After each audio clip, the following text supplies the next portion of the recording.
भारतीय संस्कृति और साहित्य के विशाल आकाश में गोस्वामी तुलसीदासकृत रामचरितमानस सूर्य के समान प्रकाशमान है।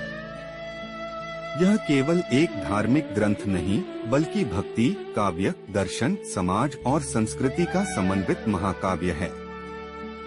16वीं शताब्दी में रचित यह ग्रंथ आज भी करोड़ों लोगों की आस्था का आधार है।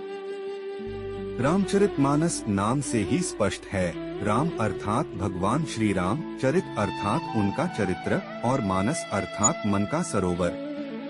तुलसीदास ने इसे ऐसे निर्मल सरोवर की उपमा दी है जिसमें राम कथा का अमृत रूपी जल सदैव लहराता रहता है। एक रचनाकाल और ऐतिहासिक पृष्ठभूमि। रामचरितमानस की रचना लगभग 1574 ईस्वी के आसपास काशी में संपन्न हुई।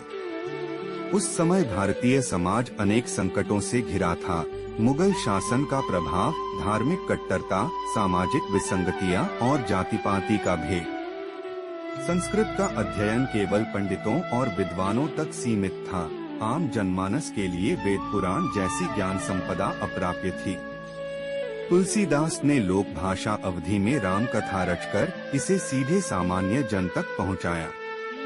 उन्होंने अपने युग की धार्मिक, सामाजिक और नैतिक आवश्यकताओं को समझते हुए ऐसा ग्रंथ प्रस्तुत किया जो न केवल भक्ति को गहराई से स्थापित करता है, बल्कि समाज को एकता और आदर्श जीवन का संदेश भी देता है।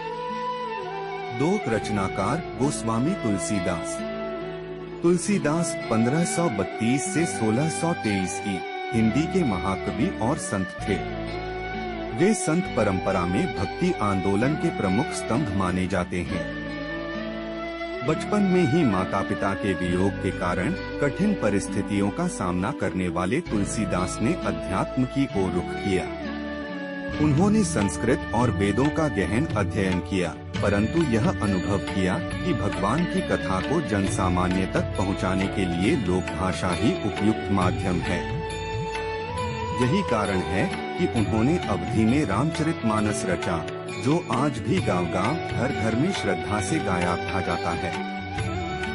3 रामचरितमानस की भाषा और शैली। यह काव्य अवधी भाषा में रचा गया है। अवधी उस समय उत्तर भारत की आम बोलचाल की भाषा थी, जिससे ग्राम्यजन भी सहज रूप से जुड़ सके।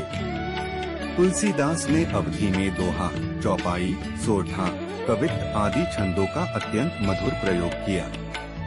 उनकी भाषा में सरसता, संगीतात्मकता और गेयता है। इस कारण यह ग्रंथ केवल पढ़ा ही नहीं जाता, गाया भी जाता है।